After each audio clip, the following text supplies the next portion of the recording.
안녕하세요 여러분, 현서입니다. 제가 패션과 브이로그를 주로 다루던 이 채널에서 북튜브를 시작한 지 벌써 1년이 다 되어 가는데요. 오늘은 제가 그간 여기서 추천했던 모든 책들을 모아서 압축 추천을 하는 영상을 찍어보려고 합니다. 제가 오늘 영상에서는 최대한 빠르게 책 소개를 하는 것이 목표이지만 제가 원래 북튜브를 할 때는 저의 감상과 생각을 깊이 모두 말씀드리는 게 제 매력이라고 생각하기 때문에 이 영상이 재밌으셨다면 다른 영상들 봐주시길 바라며 그러면 바로 시작해보도록 하겠습니다. 꿈꾸는 책들의 도시, 시인 공룡인 힐데군스트가 자기 대부가 받았던 어떤 엄청나게 잘 쓴 원고의 작가가 대체 누구인지 알아내려고 책들의 도시인 부후하임으로 향하게 됩니다. 다크 판타지 모험물인데 저는 개인적으로 이 책에서 내가 왜 예술을 사랑하는가 하는 그 이유를 다시금 발견하는 계기를 찾았었고요. 제가 굉장히 좋아하는 캐릭터가 둘이 나오는데 둘 다 그 존재를 말하는 것 자체가 스포일러여서 직접 읽고 확인하시길 바랍니다. 외로운 도시, 이 책은 소설이 아니라 논픽션이고요. 외로운 도시인 뉴욕에서 작업을 하고 활동을 했던 예술가들의 이야기와 이 책 작가인 올리비아 랭의 에세이가 결합된 형태의 책입니다. 외로움과 고독에 대해서 쓴 책 중에 가장 좋다고 감히 말해보고요. 스티그마와 고독을 연결지어서 사고하는 게 좋았고 저는 의도적으로 위로를 하는 책들을 별로 안 좋아하는데 이 책은 직설적이지 않게도 위로를 해냅니다.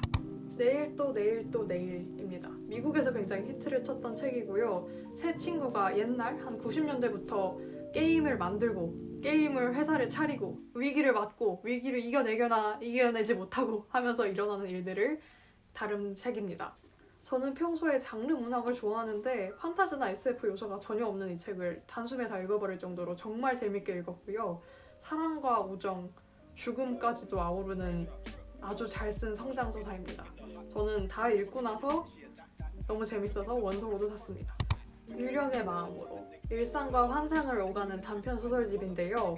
저는 좀 심한 완벽주의자여가지고 이 책의 표제작인 유령의 마음으로를 읽으면서 내가 저 상황에 놓인다면 어떨까 하는 생각을 하게 되었고 마음이 많이 움직였습니다. 이 표제작 외에도 전반적으로 약간 차갑게 시작하는 듯 하면서 결국 굉장히 뭉근한 소설들이 많아서 참 좋았고요. 제 친구들한테 제가 가장 많이 선물한 책입니다. 데니 더 챔피언 오브 더 월드. 제가 가장 좋아하는 작가를 꼽으려면 단연 로알드 달을 빼놓을 수 없는데요. 어렸을 때 정말 마르고 닳도록 읽었고 책이 이렇게 낡았고 로알드 달의 책 중에서 무엇을 소개를 할까 고민을 하다가 결국 데니 더 챔피언 오브 더 월드를 고른 이유는 우선 이 싱글 파파 아버지와 이 아들의 이야기가 참으로 잘 쓰여졌다는 것을 커가면서 더 느낄 수 있었고 이 뻥 밀렵을 하는 이 서사를 정말 즐겁게 받아볼 수 있다는 점에서 추천을 드립니다. 권선징악 서사인데 약간 비틀어진 점이 있다는 점이 좋았고 무엇보다 이 책의 중간에 나오는 미트파이 묘사가 정말 미쳤습니다. 제가 어렸을 때 여기 나오는 미트파이를 너무 먹고 싶었어요. 키르케. 오디세이아에서 오디세우스의 귀환을 지연하는 그런 저런 장애물 정도의 역할을 하는 마녀 키르케를 여성 작가가 주인공으로 만들어서 다시 쓴 소설입니다. 저는 개인적으로 이렇게 원래는 목소리를 가지지 않았던 존재에게 목소리를 부여하는 것이 문학의 힘이라고 생각해서 그 점이 정말 좋았고요. 그리스 로마 신화 배경에서 사실 굉장히 보잘것없는 님프가 마녀, 마법이라는 이 특별한 능력을 가지고 어떻게 이 환경을 헤쳐나가며 살아남는지 이렇게 조마조마하며 지켜보는 재미가 있고요. 판타지로서도 완성도가 굉장히 높은 책이라 추천합니다. 마이너 필링스. 한국계 미국인 여성인 작가가 자신이 여태껏 살아오면서 느꼈던 소수적 감정, 마이너 필링스를 주제로 쓴 에세이인데요. 꼭 이 작가와 똑같은 맥락에 있는 사람이 아니더라도 한 번쯤이라도 그 주류에서 배제된 경험 혹은 소외된 경험을 했던 사람이라면 이 책에서 말하는 이야기들에 모두 공감할 수 있을 것이라고 생각합니다. 전반적으로 쓴맛이 느껴지는 어떤 블랙 코미디 같은 매력이 있는 책인데 그러면서도 동시에 저는 이 책이 소수적 감정을 직시하는 과정에서 이 책의 저자와는 전혀 다른 저의 소수적 감정을 볼 수 있었고 그러면서 어떤 해방감, 속 시원함, 그런 공감을 느끼면서 읽을 수 있었습니다. 모모. 이 책도 제가 어릴 때부터 마르고 닳도록 읽어서 이 책에 잉크까지 다 바랬는데요. 세간을 훔치는 회색 신사들에 맞서는 한 소녀 모모에 대한 이야기입니다. 현대사회에서 찌들 대로 찌든 그런 어른의 모습을 응축시켜 놓은 듯한 악당에 맞서서 이 어린 아이가 승리한다는 전개가 참 좋았고요. 회색 신사와 본격적으로 대립되는 스토리가 시작되기 전에 이 원형 극장에 사는 모모가 자기 친구들과 일상을 살아가는 부분도 초반에 이제 묘사되어 있거든요. 저는 어렸을 때 이 부분을 너무 좋아했어가지고 아직도 그 기억이 블루베리처럼 이렇게 콕콕 박혀 있습니다. 그 점이 참 좋습니다. The Mysterious Magic Society, 이건 또 제가 어릴 때부터 좋아했던 책이고요. 시리즈인데 1권만 읽어도 충분히 재밌습니다. 이 소설은 이제 고아인 레이니가 신문에 나온 어떤 공고를 보고 테스트를 합격을 하고 그 테스트에 합격한 다른 3명의 아이들과 함께 어떤 굉장히 숨막히는 어떤 애들을 쪼는 학원에 잠입을 해서 인스티튜트에 잠입을 해서 그 운영진들의 비밀을 밝혀내려는 내용인데요. 저는 애초에 이렇게 똑똑한 애들이 모여서 뭔가 같이 작전을 하고 이런 서사를 너무 좋아하고요. 부패한 어른들에 맞서는 아이들이라는 서사도 참 좋고, 무엇보다 이 책에 나오는 완전하지 않은 가족들의 이야기, 그리고 이 4명의 아이들이 가족이 되어가는 그런 모습들이 특히 좋았습니다. 잃어버린 은띠를 찾아서, 아까 소개했던 꿈꾸는 책들의 도시와 같은 작가가 쓴 같은 세계관 속 소설인데요. 이 책 같은 경우에는 아까 시인이 주인공이었던 그 꿈꾸는 책들의 도시와 다르게 전투 종족이 주인공이고 아주 정통적인 영웅 서사입니다. 볼 퍼팅어라고 강아지인데 이족 보행하고 싸움을 엄청 잘하는 종족인 루모가 이제 모험을 펼치며 영웅이 되는 과정을 담은 책이고요. 이 책에서도 제가 되게 좋아하는 캐릭터가 있는데 이번에는 이름을 말할 수가 있어요. 리베젤입니다. 제가 정말 좋아하는 캐릭터니까 읽어보시면서 확인하시길 바랍니다. 여태껏 추천한 책을 요약해서 설명해드리는 영상인데 제가 생각보다 말을 좀 많이 해가지고 앞으로는 정말 간단하게 해보도록 하겠습니다. 빨간 구두 꺼져! 나는 로켓 무용당이 되고 싶었다고, SF 거장 코니 윌리스의 크리스마스 단편집입니다. 크리스마스가 아닐 때 읽어도 재밌습니다. 고양이와 사막의 자매들, 3명의 할머니 용병과 고양이 로봇들이 펼치는 이야기인데요. 이 끔찍한 사막에서 할머니 용병들은 가장 약한 체스 말입니다. 하지만 그들은 체스판을 가로지릅니다. 돌이킬 수 있는 반전에 반전에 반전을 거듭하는 한국형 장르 소설입니다. 스포일러는 피하고 끝까지 읽어보세요. 왜겠어요? 목소리를 드릴게요. 정세랑 작가님의 SF 소설집인데요. 전반적으로 통통 튀고 재미나고 따뜻한 이야기들이면서도 이 지구 환경을 둘러싼 세랑 작가님의 단호한 시선이 느껴져서 좋았던 책입니다. 저는 종종 이 책을 재독을 하는데 요즘에는 모조지구 혁명기가 제일 좋았습니다. 정신병원을 탈출한 여신 프레야. 이 세계관 속에서 신들은 인간의 믿음에 따라 실제로 존재합니다. 프레야 같은 경우 아시는 분들은 아시겠지만 북유럽 신화 속 신인데요. 정신병원에서 살고 있던 프레야는 어떤 사건을 계기로 거대 기업에 맞서게 됩니다. 게임 시나리오 작가가 쓴 책이라 굉장히 빠르게 읽히고 재밌습니다. 도서부 종이접기 클럽, 청소년 소설인데요. 정말 종이접기만 할 것 같은 그런 소설 제목과 다르게 귀신도 나오고 그런 오컬트적인 요소, 시간여행적 요소가 있고 결말까지 다다르는 서사가 아주 좋았습니다. 무엇보다도 이 작가님이 이 책에 나오는 청소년 주인공들에게 애정을 가지고 쓰신 것이 보여서 정말 좋았습니다. 이기숙, 천선란 작가님의 연작 소설입니다.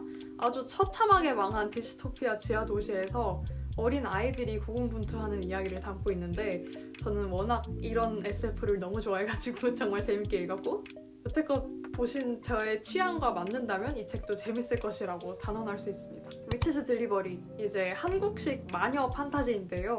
저는 워낙 마녀, 마법 이런 걸 환장하는 사람이라 재밌게 읽었는데 무엇보다도 이 배경이 한국이라는 게 참 잘 느껴진다는 점이 좋았습니다. 로드킬, 아밀 작가님의 SF 판타지 단편 소설집인데요. 아주 강렬한 여성 서사들로 이루어져 있고 저는 마지막 수록작인 공희를 특히 좋아합니다. 달의 바다, 이 작가님의 등단작인데요. 주인공은 이제 고모가 사실은 우주 비행사로 일하고 있었다는 황당한 소리를 할머니에게 듣고 그 고모를 만나러 미국으로 떠나게 됩니다. 이 책은 SF나 판타지적 요소가 전혀 없는데 그런 장르 소설을 좋아하는 저도 굉장히 가슴 뭉클하게 읽을 수 있었고요.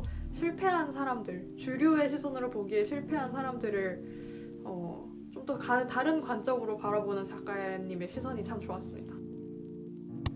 해성이 다가온다. 토베 얀손 작가님 작품인데 무민을 만드신 작가님이고 이 책도 무민 연작소설 중 하나입니다. 평화로운 무민 골짜기에 정말로 혜성이 떨어지는데요. 혜성이 떨어지면 이제 망하죠. 어린이 소설치고 굉장히 무거운 주제인데 그 주제를 기발하고 뭉근하게 전개해 나가는 작가의 솜씨가 대단했습니다. 야생의 심장 가까이 작가의 데뷔작인데 이제 이 작가는 이 작품으로 브라질 문학계에서 허리케인이라는 별명을 얻게 됩니다. 저 역시 영상이 그려지는 책을 더 좋아하는데 이 책 같은 경우 영상이 그려지지 않음에도 텍스트의 힘이 이거구나. 아, 이게 정말 문학이다 하는 생각을 하면서 읽게 되었습니다. 테디베어는 죽지 않아. 칵테일 러브 좀비로 유명한 조혜은 작가님의 책인데 저는 칵테일 러브 좀비보다 이게 훨씬 좋았습니다. 주인공은 이제 굉장히 불합리한 상황에서 엄마의 복수를 하기 위해 칼날을 갈고 있고 그 와중에 위기에 빠지는데 테디베어가 구해줍니다. 하이틴 오컬트 로맨스라고 보실 수 있고요. 웹툰처럼 무척 재밌게 읽혔습니다. 내 생의 마지막 다이어트. 이제 본인도 과거에 이 단식원의 회원이었고 이제는 직원으로 약간 승급이 된 주인공이 단식원에서 사라진 어떤 회원을 찾아다니면서 펼쳐지는 이야기인데요. 한국에서 혹은 전 세계에서 여성의 몸에 따라붙는 시선에 대해서 아주 탁월하게 쓴 소설입니다. 과 영혼의 시계방, 여성 작가님의 SF 소설 편집인데요. 천선아 작가님이나 김초엽 작가님 같은 다른 여성 SF 작가분들과 다르게 따뜻한 느낌이 덜하고 굉장히 서늘하고 고전적인 느낌의 소설집인데 저는 너무 좋았습니다. H마트에서 울다. 미국인 아버지와 한국인 어머니를 둔 작가가 이제 돌아가신 어머니를 한국 음식으로 추억하는 내용의 책인데요. 이 작가님은 제페니즈 브렉퍼스트라는 락밴드의 프론트 퍼슨인데 저는 개인적으로 한국 음식으로 하는 애도라는 그 주제에 더해서 이 락밴드 프론트 퍼슨이 성장하는 성장 영화를 본 기분이었어서 그 부분도 좋았습니다. 이상한 날씨, 아까 초반에 추천했던 외로운 도시의 올리비아 레이 작가님이 쓴 또 다른 에세이집 혹은 논픽션 책인데요. 몇 년에 걸쳐서 썼던 에세이, 서평, 대담 혹은 칼럼 같은 거를 한 번에 모아둔 글이라서 하나의 흐름을 가지고 있는 외로운 도시와 다르게 또 다른 매력이 있기 때문에 추천합니다. 인생은 너무도 느리고 희망은 너무도 난폭해. 브람스를 좋아하세요 작가인 프랑스와즈 사강이 친구에게 보냈던 편지를 모아놓은 서간집인데요. 저는 최애가 추천해서 이 책을 읽었고 프랑스어즈 사강 특유의 반짝이는 표현들을 발견할 수 있기 때문에 이 서간집 역시 추천합니다. 삶의 반대편에 들판이 있다면 문보영 시인이 아이오와에서 작가 레지던시 프로그램을 하면서 다양한 국적과 다양한 언어의 작가들을 만나서 일어나는 일들을 쓴 에세이인데요. 개인적으로 시야가 트이는 느낌의 에세이였어서 추천합니다. 위대한 영화, 미국의 대표 평론가인 로저 에버트가 쓴 평론들을 모아놓은 평론집인데요.